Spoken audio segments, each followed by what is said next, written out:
Hello everyone, welcome back to the Mr. Caro channel. Today I would like to be sharing with you all of the fragrances which I have gifted to my wife throughout our entire relationship. So stay tuned.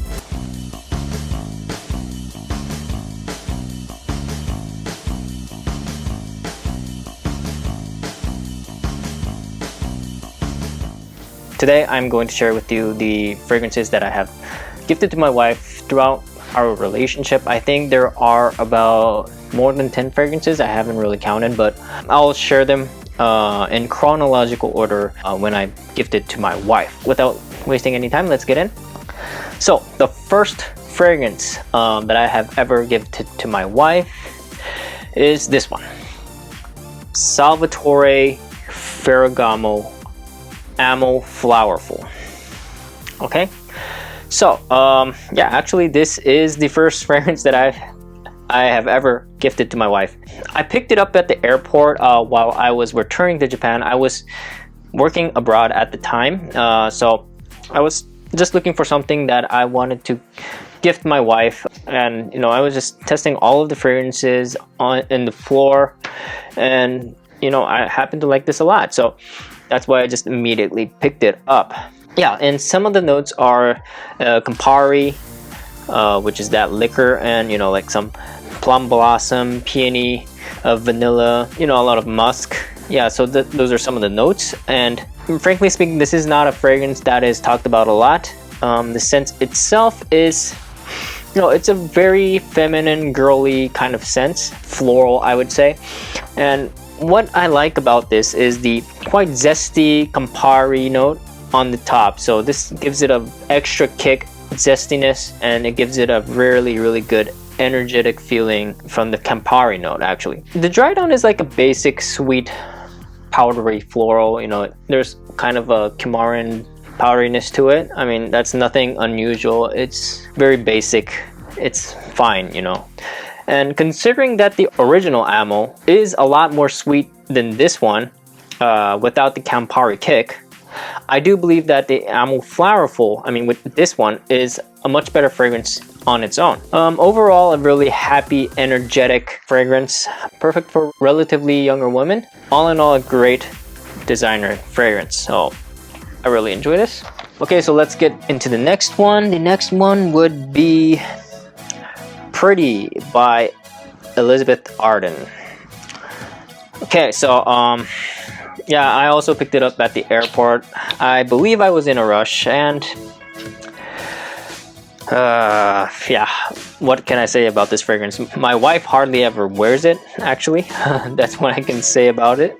I would have to say it is a very generic light floral scent. Some of the notes are orange blossom, peach, mandarin orange, peony, jasmine, and wood, musk, And yeah, it's really light. This, I would say, it is a very generic light floral scent, if I had to describe it. And it's really light that it does not match with the word pretty. It's too pretty, and that means the performance really is not there. The projection is very light. The longevity is around 3 hours, so kind of doesn't really do its thing. I don't know what I was thinking about at the time. The top notes are okay, I guess. I guess I really like the top notes, but yeah, I don't know why. There are hits and misses, obviously, and yeah, I would have, I'd admit that this was a miss. So, frankly speaking, very forgettable. My wife's least favorite from whatever I give her. So, I guess that's pretty much explains it.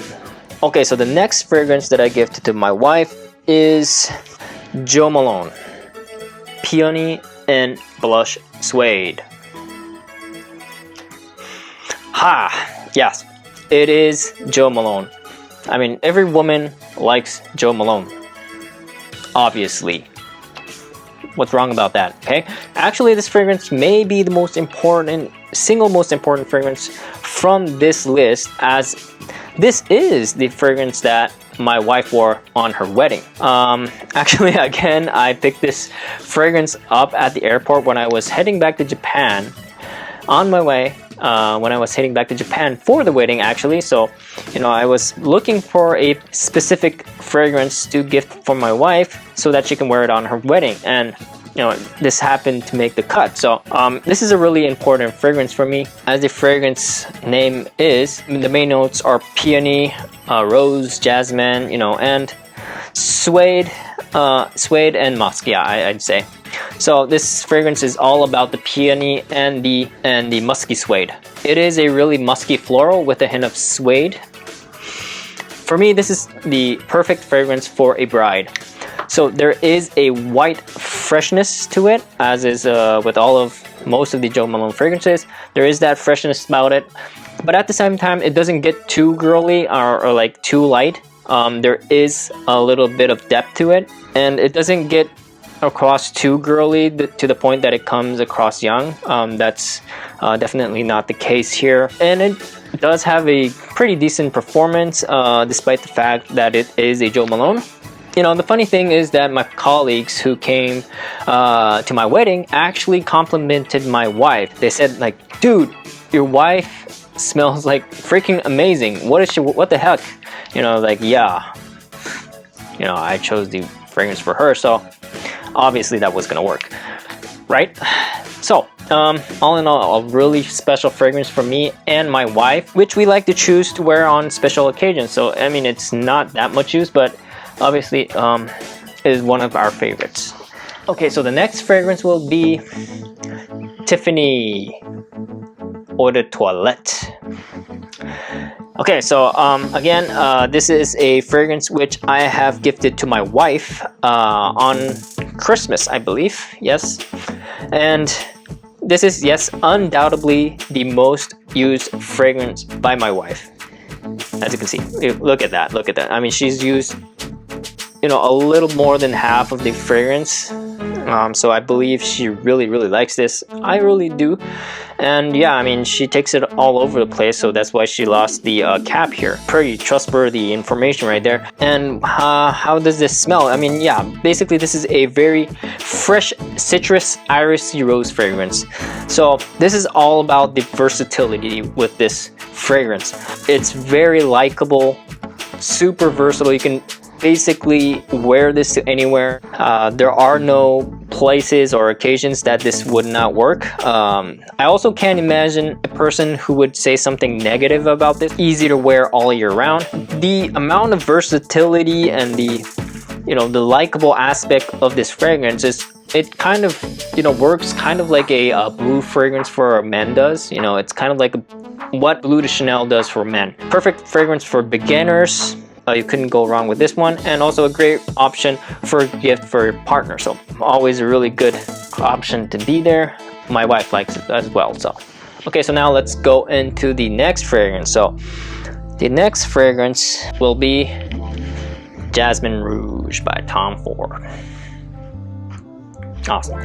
Okay, so I gifted this fragrance to my wife on her birthday. I come to know that her favorite notes and fragrances were jasmine, so therefore I was planning to gift this fragrance to her for a long time, and it happened on her birthday. To describe this in short, this would be a sexy nighttime jasmine, right? And some of the notes are, yeah, obviously jasmine, ylang ylang, you know, there's all these you know, leather, labdanum, amber.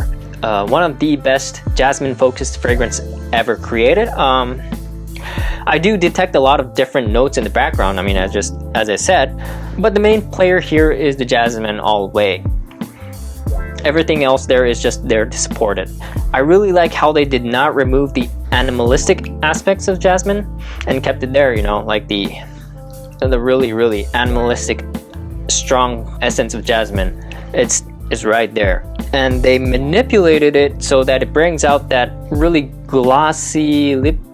I'm not saying that this fragrance smells like lipstick, but it really reminds you of that glossy lipstick lusciousness, which makes it so damn perfect for night out occasions. Oh, wow, this is super intoxicating. So once my wife wears this, I mean, I get the impression that she's like a different person altogether. So that's how powerful this perfume is. You know, it would completely change the impression of the person who wears it. A very strong performance fragrance too. definitely one of her top cherished perfumes. Yeah, I mean, this is really one of the best fragrances. The next fragrance that I have gifted to my wife is boom, Garland Samsara. As I just mentioned, my wife's favorite perfume note is Jasmine, so Garland Samsara was always going to be in the list no matter what. For anyone who doesn't know about Garland Samsara, this is said to be Garland's best jasmine sandalwood fragrance. So basically it's all about jasmine and sandalwood, and you know, I mean, obviously there's a lot of other stuff that's going on in this fragrance, of course, but those would be the main players. Besides the fact that jasmine is my wife's favorite fragrance note, I mean, this may be one of my personal favorite women's fragrances of all time. Definitely in the top 10. Yeah, I mean, yeah, definitely in the top 5, sorry. So this is definitely a jasmine sandalwood based fragrance, which is very smooth and, you know, well blended, I would say. This is the super alpha woman fragrance, which screams confidence. Bright, it's confident, you know, strong, but at the same time it's very feminine. I do hear that a lot of women absolutely hate this fragrance, and I totally understand why. So, you know, it's too alpha, right? If I was a woman, I would probably wear this as a signature fragrance for myself. I mean, I personally probably like this more than my wife does. She wears it only when I ask her to wear it. So that's kind of the, you know, that pretty much explains a lot. So it's a great scent with a lot of confidence. Definitely a one to check out. The next fragrance I have gifted to my wife is Tom Ford Black Orchid. Okay, so this is Tom Ford's Black Orchid. I think this is a fragrance that I gifted to my wife on our wedding anniversary. So yeah, pretty important fragrance here. To speak about some facts about this fragrance, this is the first fragrance that Tom Ford released back in the day, all the way back to 2006. So Tom Ford absolutely nailed this fragrance. Absolutely iconic fragrance. Undoubtedly Tom Ford. I mean, everything about this is totally Tom Ford. You know, there's that classic Tom Fordiness about it that's still prominent today. Very important fragrance for Tom Ford. Whew. So some of the notes are truffle, gardenia, you know, like truffles. You got black currants, you got a super heavy dose of patchouli, vanilla incense, sandalwood. I mean, basically, I mean, it's everything. It's everything in a bottle kind of fragrance. There's so much going on. It's so much complex. It's so much intoxicating. As the name is Black Orchid, what's interesting is that the main note, orchid, it's a fantasy note. Orchids do not have a smell, actually. So this is a fantasy note that Tom Ford wanted to create, I guess. This scent is super gorgeous and complex. This scent is centered around a huge, bold chocolate patchouli note with truffle nuances and florals to support it. I really do think this scent does a really good job of resembling the mysteriousness and darkness of a, you know, black orchid flower. So it really feels like it would, you know, that flower would smell like this. It's quite interesting. Actually, this is quite unisex scent for me. I mean, I sometimes wear it as well, but I have to say this fragrance is super unforgiving. It's extremely intoxicating and bold. You know, you need to be prepared to wear this fragrance. You can't just spray it like, you know, any other blue fragrance that you have. By the way, extremely strong as well. For me, one spray is more than enough to put you through 12 hours of strong projection. You know, my nose gets burnt, my eyes get watery when I overspray this, so be careful with the trigger here. You know, no doubt this stuff is absolutely gorgeous, but it is not easier to wear, I'd have to say. That's probably why my wife rarely wears this. You know, I probably take her lifetime to go through this 100 ml bottle. So yeah, that's Tom Ford Black Orchid. Awesome scent. So that would be the fragrances for the first half of this list. The second half will be in the next video that I will be coming up with, so please stay tuned for that as well. Okay, so see you in the next video.